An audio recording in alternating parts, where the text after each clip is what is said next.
The grand hall of the Galactic Council glowed with banners from 100 worlds. Stars sparkled beyond the tall glass walls, casting light on polished silver floors where alien delegates moved nervously. For centuries, wars had scarred their borders, but today was supposed to be different. Today was meant to be peace. Whispers passed between rows of officials as they waited. The humans were late. "They promised to arrive by now," muttered Councillor Rack, his scaled fingers drumming the arm of his chair. "The Deathworlders always make us wait. It is their way of showing power."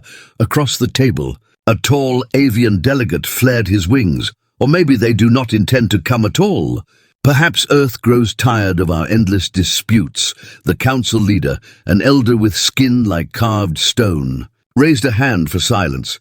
His voice was heavy but calm. "We agreed today would be different. Let us not poison it with suspicion. The humans will come, they must. This is their chance to prove they want peace." Still, the unease spread. For all their talk, no one had forgotten who the humans truly were. Deathworlders, creatures born on a planet filled with storms, predators and poisons, a species that thrived in conditions that would kill most others. Strong, cunning, impossible to control. Some believed the humans had only joined the council to bide their time. Others thought they were truly tired of fighting. The truth hung between these thoughts like a blade, ready to fall. Outside the hall, a young aide rushed in, clutching a datapad. Her voice shook as she bowed. "High Council, long-range sensors have picked up something unusual." Every delegate turned. "What is it?" asked Rack sharply. "Ships," the aide whispered. "A great many ships entering the system. The signatures. They are human." The room erupted in noise. Voices overlapped in fear and anger. "Impossible. They were to send only diplomats. Why so many warships?" The leader struck the table, silencing the chaos. "Show us." The aide pressed the datapad, and the hologram flared to life above the table. One by one, massive shadows appeared, warships heavy and dark, their outlines sharp and merciless. They were not transport vessels, nor peaceful carriers. These were war machines. Gasps filled the chamber. The avian delegates' feathers puffed in fear. "That is not a diplomatic escort. That is a fleet." "Not just a fleet," whispered Rack, his voice tight. "That is an armada." Silence fell again, only heavier now. Some stared at the hologram with open terror, others with cold calculation. Was this humanity's true face? Had they come to talk or to conquer? At the far end of the chamber, a smaller delegate leaned close to his neighbor, whispering, "This is why we never should have trusted them. They are predators, not partners." But another voice rose from across the table, softer, almost trembling. "And yet, perhaps they come to protect themselves. Perhaps they fear betrayal from us." The council leader's eyes narrowed. He had lived long enough to know that fear and suspicion were as deadly as weapons. He spoke carefully. "No rash decisions, not yet. Let them speak first, then we will decide." The sound of engines hummed faintly in the distance, even through the thick walls of the council hall. The Deathworlder fleet had arrived moments later. The great doors opened. Heavy boots echoed across the polished floor. Every delegate turned, waiting for a swarm of soldiers. Instead, only one figure entered, a human, tall and stern, dressed not in armor but in a simple dark uniform. His face was unreadable, his eyes sharp, as if they carried the weight of whole worlds. He walked alone to the center of the hall, stopped and bowed slightly. His voice carried clear, steady, honored counsel. "I am Envoy Calder of Earth. I come in peace." A ripple of disbelief ran through the delegates. How could one man stand so calmly while his people's fleet filled the sky? Councillor Rock slammed his hand against the table. "Peace, you say? Do you think us fools? Look outside. Your fleet surrounds this system like a noose. Did you think we would not notice?" Calder's gaze moved slowly around the hall, meeting eyes steady and unshaken. "We did not come to threaten you. We came to protect ourselves and to protect this council. There are whispers among you, plans spoken in shadow. We know of them."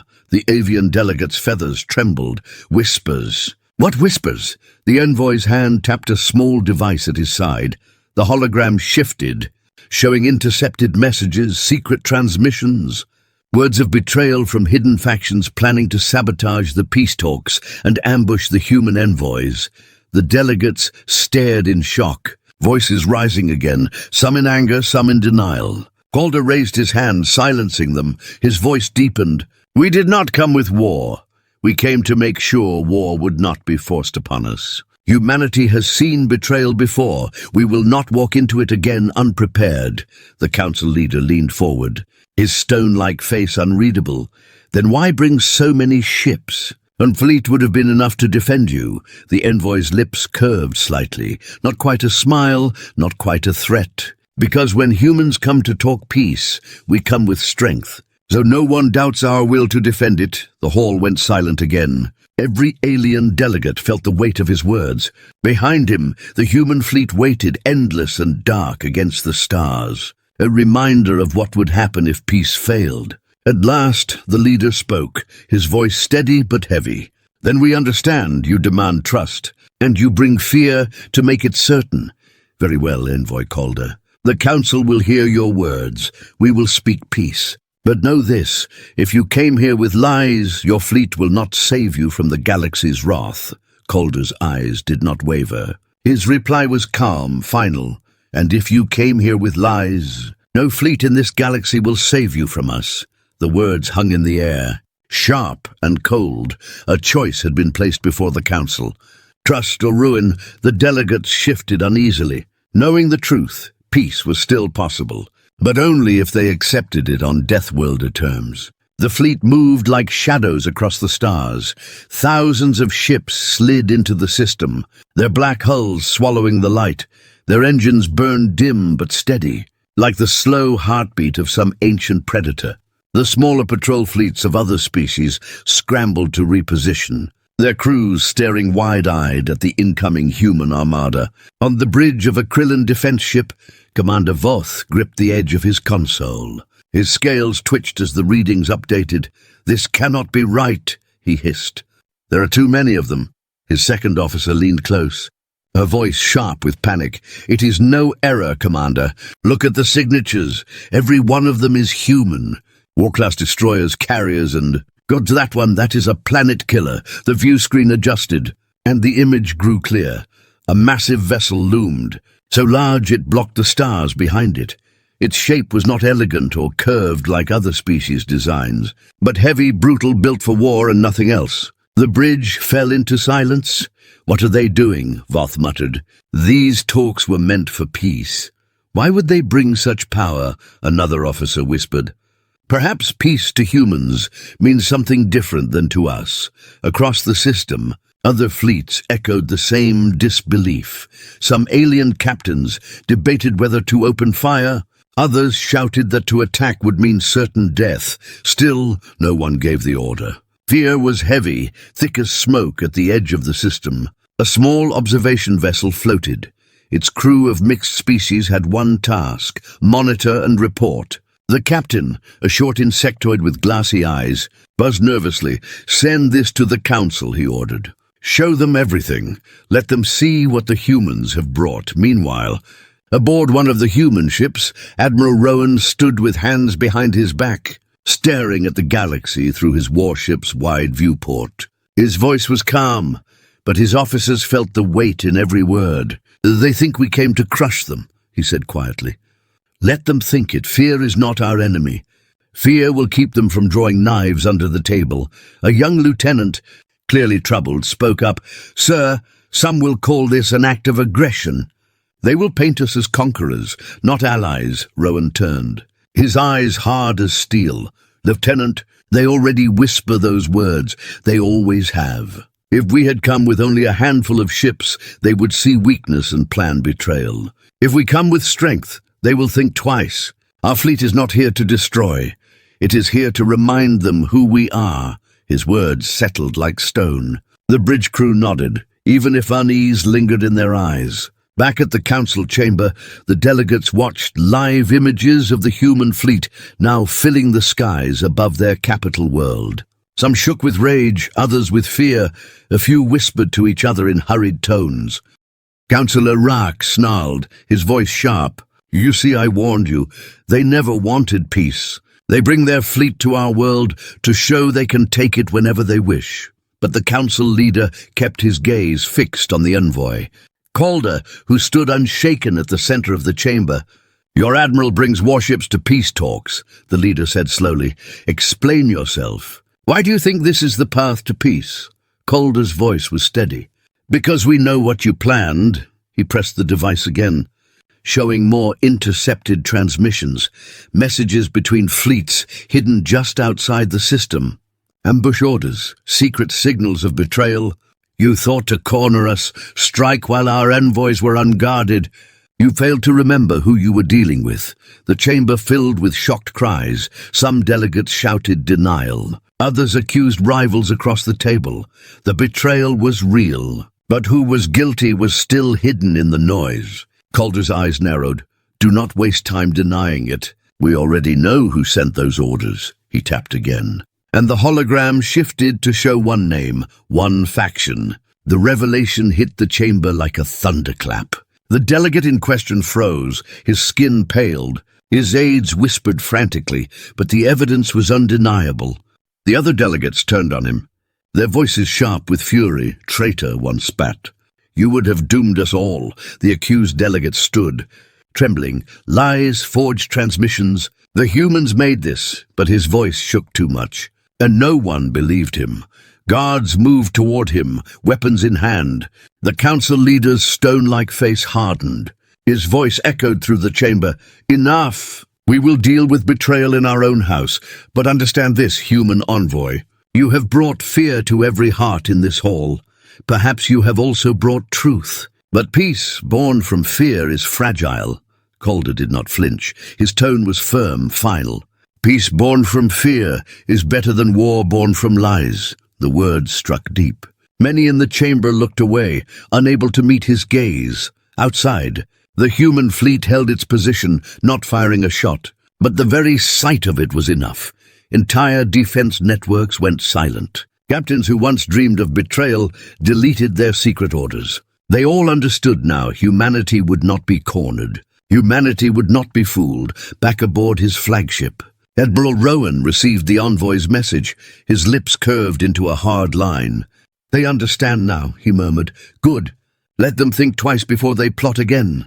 The stars burned quietly around the massive fleet. Peace still hung in the balance, fragile as glass. But for the first time in centuries, none of the alien factions dared to move against one another. Fear of the Deathworlders had forced them to sit together at the same table. And that, Rowan thought, was the first step to real peace. The alien delegates had seen the human fleet from afar, but seeing was not the same as understanding. Rumors spread faster than light. Some said the ships were empty shells. Others whispered they were filled with monsters born of Deathworld experiments. The council demanded proof. So the humans made a rare offer, an invitation to step aboard one of their warships. 3 alien envoys accepted. Their escorts protested, warning them of danger, but curiosity was stronger than fear. They boarded a small shuttle, its engines humming quietly, and drifted toward the largest ship in orbit. The closer they came, the more the warship's scale crushed them. Its hull stretched like a continent, its surface bristling with weapon batteries. The shuttle looked like a fly against a mountain. Inside the shuttle, the envoys sat in silence. The avian delegate finally broke it, his voice sharp. "Why would they build something so vast? This is not defense. This is intimidation." The reptilian envoy narrowed his eyes. "Or survival. Do not forget what they are. To live on their world is war every day. Perhaps their ships are only an extension of their nature."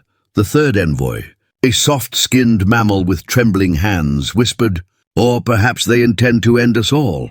The shuttle docked. Metal arms gripped it and pulled it inside the warship's hangar. The doors sealed shut, leaving the shuttle in a vast chamber filled with rows of human fighters. Each one sleek, sharp, painted with symbols of battles past. Human soldiers stood in disciplined lines, their eyes watching every move. No weapons were raised, but the tension was thick. As the envoys stepped out, one soldier barked in a sharp tone. "Envoys from the council, you are welcome aboard." The aliens flinched at his voice. Low and powerful, But then the human envoy Calder appeared. He walked with the same calm as before, bowing slightly. "You wish to see our strength. Now you will see. Follow me." They walked through long corridors. The walls thrummed with the steady pulse of reactors. Every turn revealed more signs of readiness, armories stacked with weapons, barracks filled with soldiers sharpening blades or checking rifles, medical bays where doctors prepared for injuries not yet taken. The avian delegate hissed, "This is no place for peace. You live inside a machine built for death." Calder glanced back, his expression unreadable. "You call it death? We call it survival. Do you not keep armies? Do you not keep fleets? Odds are larger, yes, but the purpose is the same." The reptilian envoy touched the cold wall. Feeling the vibration of endless power, his voice dropped. "And yet, no army in the galaxy has ever matched this. What are you preparing for?" Calder stopped at a massive door. He pressed his hand to the panel. The doors slid open to reveal the command bridge. The envoy stepped inside and froze. The bridge was alive with movement. Dozens of human officers worked at stations. Holograms flickered, showing the entire star system. Fleets marked in bright lines. Defense grids mapped in perfect detail. And at the center stood Admiral Rowan, his back straight, his eyes fixed on the stars beyond the viewport. He turned slowly, studying the envoys. His voice was calm but edged with steel. "So these are the ones sent to look inside the lion's mouth." The avian delegate puffed his feathers nervously. "We did not come to provoke. We came to understand." Rowan stepped closer, his presence heavy. "Understand this, then. We bring our fleet because we have been betrayed before. You may call us Deathworlders. You may fear our ships, but we do not forget the taste of knives in our backs. Never again." The mammal envoy swallowed hard. "You accuse us all, yet perhaps only a few were guilty." Rowan's gaze narrowed. "And how would we know the few from the many? Do you think we will gamble the lives of our people on trust alone?" The reptilian envoy tried to hold his ground. "Then why invite us here if you wish only to threaten us? You could have shown your weapons from afar." The admiral's lips curved slightly. "Not in kindness, but not in cruelty either. Because I want you to see the truth with your own eyes. Look out that window. Tell me what you see." The envoys turned. Beyond the viewport stretched the endless human fleet. But in the space between the ships something else moved. Convoys of civilian vessels, supply ships, medical craft, even transport ships carrying entire families. The avian delegate blinked, confused. "Those are not warships." "No," Rowan said. "They are the lifeblood of our fleet. Our soldiers travel with their families, our engineers with their children. We do not come to destroy and leave. When humanity arrives, we bring our people, our homes, our lives. That is why we cannot afford betrayal when we come. We come to stay." The envoys exchanged uneasy glances. The realization struck deeper than the sight of weapons. The humans did not only bring war, they brought permanence. The mammal envoy whispered, "If peace fails, this system will not survive them." Rowan's voice dropped to a near growl. "If peace fails, none of us will survive. That is why it must not fail." The envoys left the ship hours later, silent, pale. Each carried the same image burned into their minds. Not only the vast power of the Deathworlder fleet, but the terrible truth behind it. Humanity did not come like other races. They did not send soldiers alone.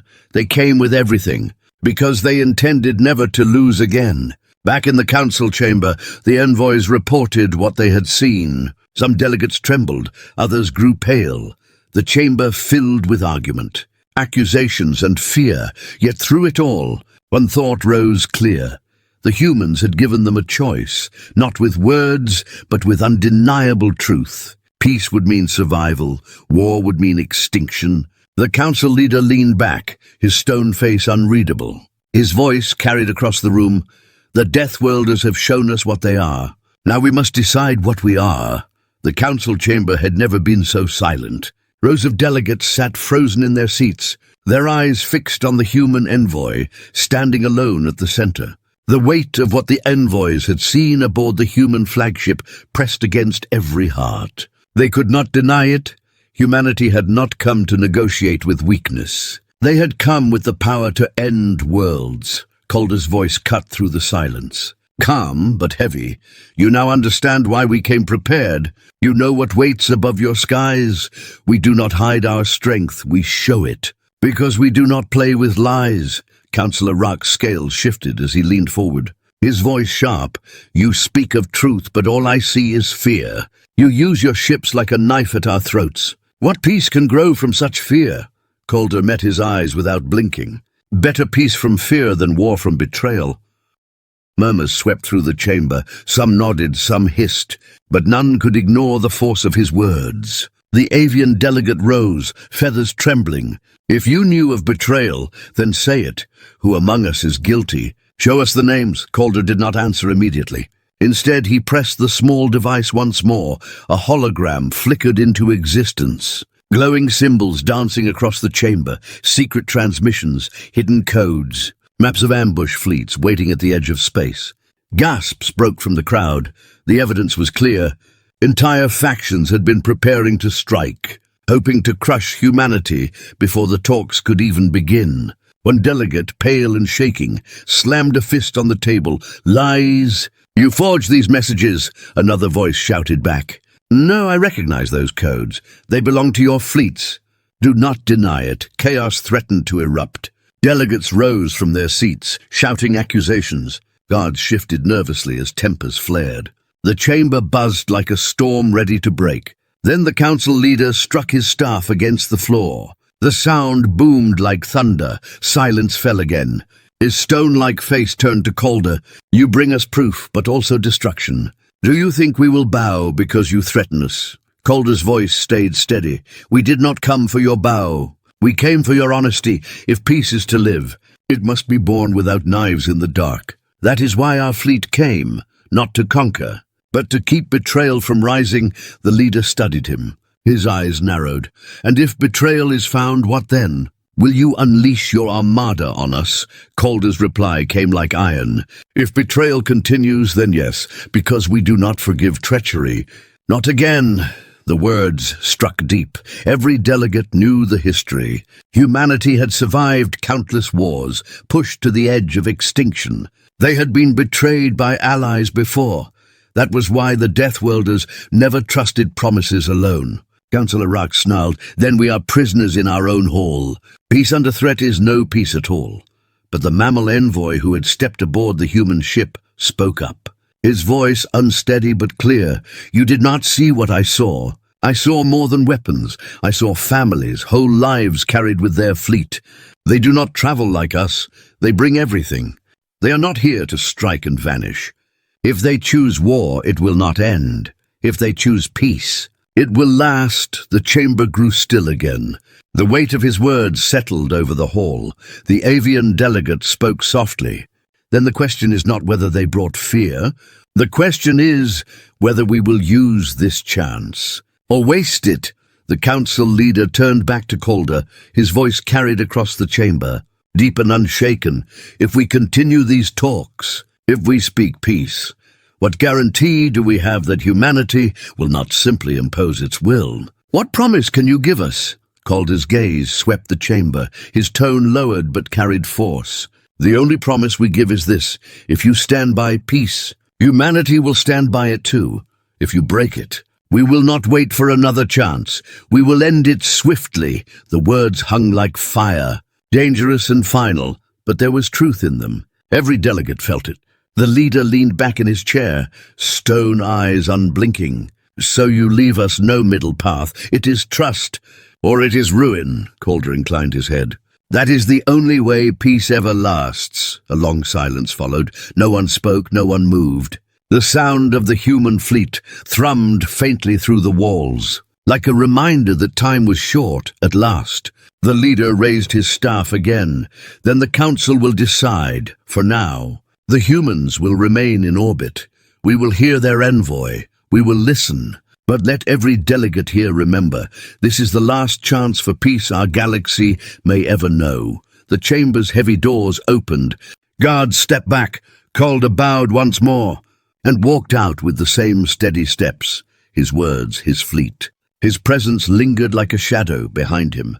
The delegates whispered in low tones. Some cursed, some trembled, some argued, but all of them knew the truth.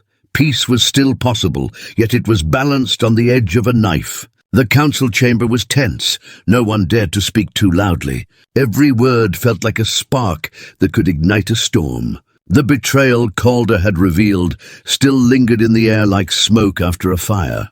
Delegates whispered to one another, their voices sharp and hurried. Yet their eyes kept darting back to the human envoy. Calder stood tall, his expression calm. But his presence heavy, he tapped his device again. And the hologram shifted to a new set of transmissions. His voice was measured, clear. You have seen the first signs of betrayal, but there is more. Messages that were not meant for your council. Messages sent beyond this chamber. The hologram expanded, showing a tangled web of coded signals, fleets moving in secret. Encrypted plans exchanged between factions. Calder let the silence stretch, forcing every delegate to lean closer. These are not fabrications, he said. These were pulled from your own networks, intercepted before they reached their final hands. Councillor Rock slammed his scaled fist on the table, his voice a hiss of anger. Enough games, envoy. If you have proof, show us. Stop circling like a predator. Calder's eyes locked on him. Very well, he pressed the device, and the hologram lit up with a single name. The chamber froze. All eyes turned toward one side of the room, where a delegate sat stiff, his face pale. His aides shifted uneasily, trying to whisper into his ear. The avian delegate rose sharply, feathers bristling. That name, those codes belonged to his fleet. The accused delegate shot to his feet. Trembling, lies, the humans twist our signals. They want to divide us, but Calder's voice cut through, calm as steel. Do you deny your ships gathered at the edge of this system, waiting for our arrival? Gasps spread across the chamber. Several other delegates confirmed they had seen unusual fleet movement. The accused tried to shout them down, but his voice cracked under the weight of the evidence. The council leader struck his staff, the sound echoing like thunder. Is it true? He demanded. The accused delegate's mouth opened, but no words came. His silence was louder than any denial. Guards moved toward him. Weapons drawn, his aides shrank back. Realizing the truth could no longer be hidden, the chamber erupted. Voices clashed. A traitor in our council. He would have doomed us all. This proves the humans were right. The leader's face was carved stone, but his voice carried the weight of judgment. You planned to betray peace. You endangered every world here. You will answer for it. The accused delegate's fear twisted into desperation. He shouted, You think they come for peace? Fools, they come for conquest. Look at their fleet. Look at their power. They will never settle for treaties.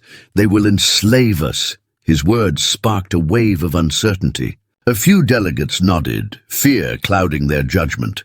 Calder stepped forward, his voice sharp. If conquest was our goal, you would not be sitting here now. Your fleets would already be ash, your worlds already burning. We did not come to enslave, we came to ensure honesty. If betrayal was your choice, then fear its price. The accused delegate spat the words. You cannot hide what you are, Deathworlders. Predators! Calder's gaze hardened. Predators know survival, but we also know loyalty. It is you who broke trust, not us. The council leader raised his staff once more. Silencing the uproar, his eyes fell on Calder. You brought this proof, you exposed betrayal, but tell me this. Human envoy, why not bring this to me in secret? Why humiliate an entire faction before the galaxy? Calder's tone was calm, but unyielding. Because betrayal done in the dark must be burned in the light. If we whispered in corners, if we hid truths, then no one here would believe. By exposing it openly, there is no place for denial. The galaxy must see and the galaxy must decide. The hall grew quiet again. Heavy, suffocating quiet. The delegates shifted uneasily. Some looked at Calder with anger, others with grudging respect. The accused was dragged from the chamber, his protests fading into silence as the doors closed behind him. The avian delegate leaned forward, his feathers still trembling. So now the traitor is gone. But peace still hangs by a thread. Tell us, Envoy Calder. What do you want from us? Calder paused. his gaze sweeping the room.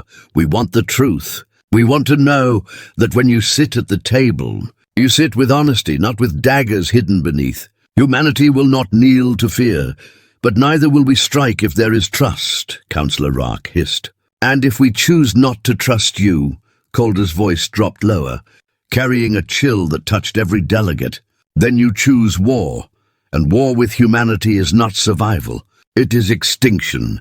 The words fell like stones into still water, sending ripples of fear through the chamber. None dared to reply at once. Every delegate could see the human fleet still hanging above their skies. Silent but overwhelming, the council leader finally rose, his staff glowing faintly as he spoke. "Then this council must decide. We have been given proof of betrayal. We have been given warning of strength.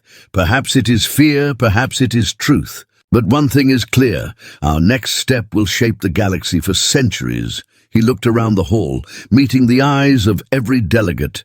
"You must choose peace with the Deathworlders, or destruction at their hands." Calder bowed slightly, his voice steady. "Choose wisely, for your choice decides not just your future, but the fate of every world you represent." The chamber filled with whispers again, but beneath the noise, one truth echoed in every mind. The humans had not come only to talk, they had come to change the galaxy forever.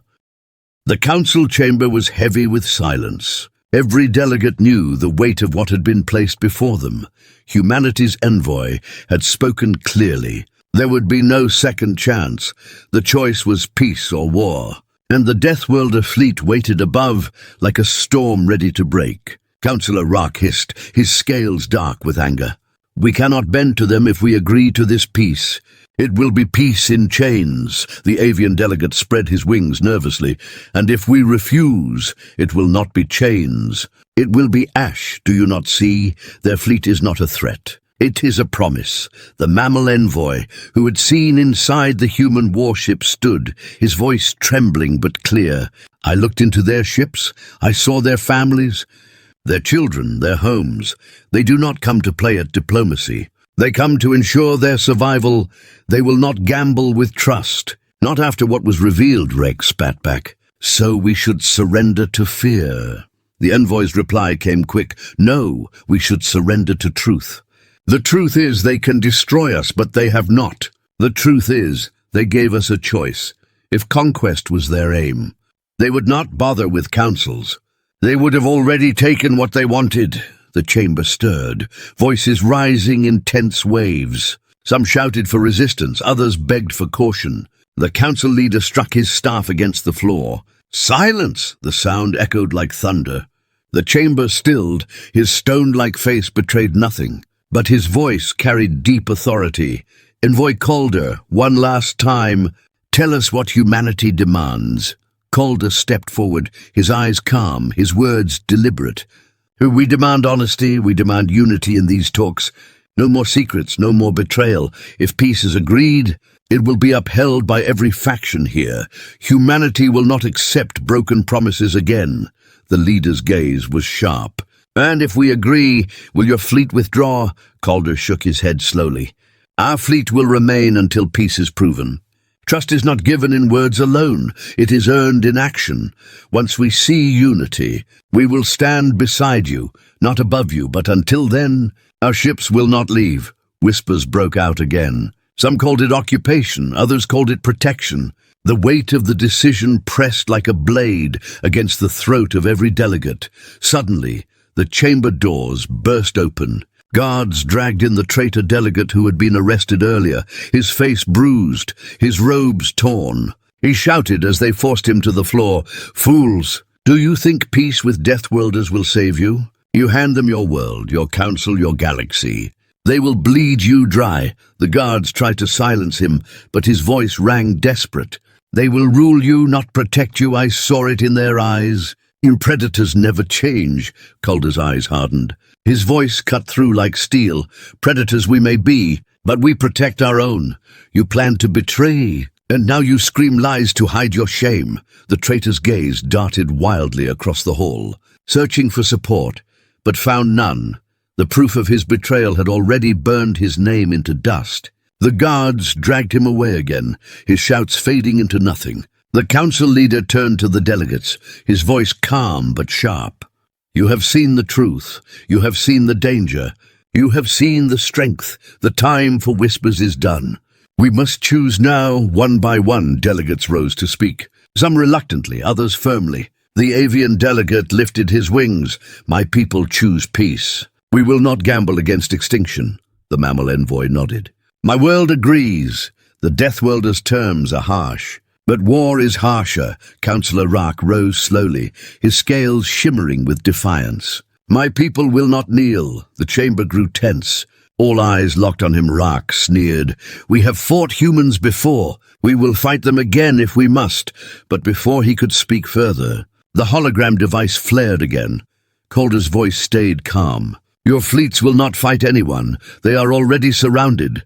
Gasps spread. Calder's hand moved, and the hologram shifted to show live feeds. Rock's fleets pinned by human destroyers at the edges of the system. Not a shot fired, but the message was clear. They could not move without being crushed. Rock froze, his jaw tight, his defiance drained into silence. He sank slowly back into his seat, fury burning in his eyes, but no words left to speak. The council leader rose once more, lifting his staff. His voice thundered across the hall. "Then the decision is made. We will accept peace with humanity, but peace with honor. The galaxy will unite under this treaty, and betrayal will be punished by all. Not only the Deathworlders," Calder bowed slightly, his words final. "Then you have chosen wisely. Humanity will stand with you, and the stars will know peace. As long as peace is true." The chamber exhaled as if the weight of the galaxy had lifted. But even as relief spread, every delegate knew what lingered above their skies. The human fleet remained silent and unyielding, a reminder carved into the stars, and in the quiet corners of the chamber, whispers still carried not of betrayal, but of fear. Because peace with Deathworlders was peace that would never let the galaxy forget who truly held the balance.